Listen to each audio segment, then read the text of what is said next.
कहते हैं ना, कुछ कहानियाँ अधूरी होकर भी दिल में पूरी रहती हैं। आज मैं आपको आयांश और जया की वही कहानी सुनाने वाला जो शुरू तो स्कूल की एक बेंच से हुई, लेकिन दिलों में हमेशा के लिए बस गई। लेकिन इससे पहले लाइक, कमेंट और चैनल को सब्सक्राइब ज़रूर कर लीजिएगा। चलिए शुरू करते हैं आयांश और जया की लव स्टोरी।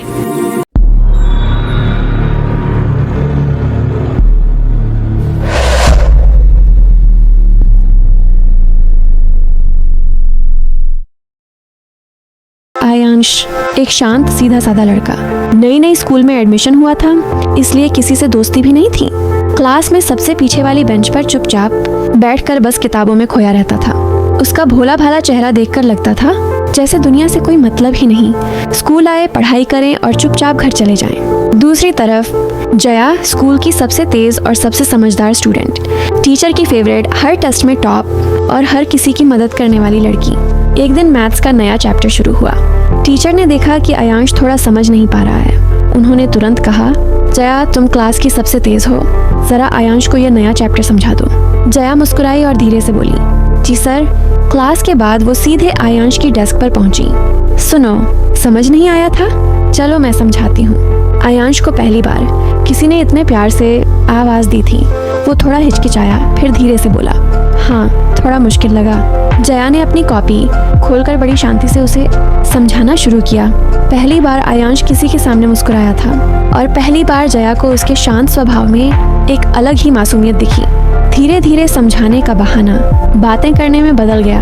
लंच में साथ बैठना, क्लास के बाद बात करना, होमवर्क पूछना, सब कुछ बिल्कुल खुद ब खुद होने लगा। आयांश जो कभी किसी से बात नहीं करता था, अब जया के इंतजार में स्कूल आता था। और जया जो पढ़ाई में दुनिया भूल जाती थी, अब वो आयांश की छोटी छोटी बातें भी नोटिस करने लगी थी। दोनों की ये मासूम सी दोस्ती धीरे धीरे एक प्यारी सी फीलिंग में बदल रही थी, जिसका नाम शायद दोनों जानते थे, पर बोल कोई नहीं रहा था। एक टॉपर लड़की, एक शांत लड़का, और इन दोनों के बीच पनपता एक बिल्कुल सच्चा प्यारा स्कूल वाला प्यार, जहाँ दोस्ती अब धीरे धीरे दिल की धड़कन बनने लगी थी। जया अब रोज आयांश का इंतजार करने लगी थी। क्लास शुरू होने से पहले ही वो दरवाजे की तरफ देखती रहती कि पता नहीं आज वो आया भी है या नहीं। एक दिन आयांश थोड़ा लेट आया। जैसे ही उसने क्लास में कदम रखा, जया ने तुरंत पूछ लिया, कहाँ थे? मैं कब से इंतजार कर रही थी। फिर उसे एहसास हुआ कि वो ज्यादा बोल गई है। वो धीरे से मुस्कुराने लगी और आयांश पहली बार किसी ने उसके लिए ऐसा कहा था। उसकी आंखों में एक छोटी सी चमक आ गई। धीरे धीरे बदलती हुई दूरी, अब दोनों एक ही बेंच पर बैठने लगे थे। जया हर सवाल पूछती, समझ आया? और आयांश बस उसकी आंखों में देखते हुए कह देता, हाँ तुम समझाती हो इसलिए समझ आ जाता है। इस एक लाइन से जया के दिल में एक अजीब सी गर्माहट फैल जाती थी। एक दिन बारिश में, स्कूल छुट्टी के बाद तेज बारिश हो रही थी। सब बच्चे भागते हुए घर जा रहे थे, लेकिन आयांश चुपचाप खड़ा था क्योंकि उसके पास छाता नहीं था।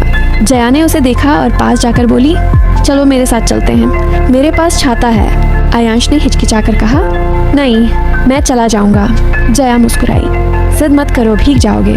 दोनों एक ही छाते के नीचे चलने लगे। जया का हाथ छाते के डंडे को पकड़ते हुए आयांश के हाथ से हल्का सा छू गया। उस एक पल में आयांश का दिल तेज धड़कने लगा और जया की आंखें उस मासूम लड़के की वजह से चमक रही थीं। उस दिन दोनों को एहसास हुआ कि ये सिर्फ दोस्ती नहीं है, ये कुछ ज़्यादा है, कुछ ऐसा जिसे समझने में वक्त लगता है पर महसूस होने में पल भर लगता है। नेक्स्ट पार्ट देखने के लिए सब्सक्राइब करें और कमेंट करें। पार्ट 2।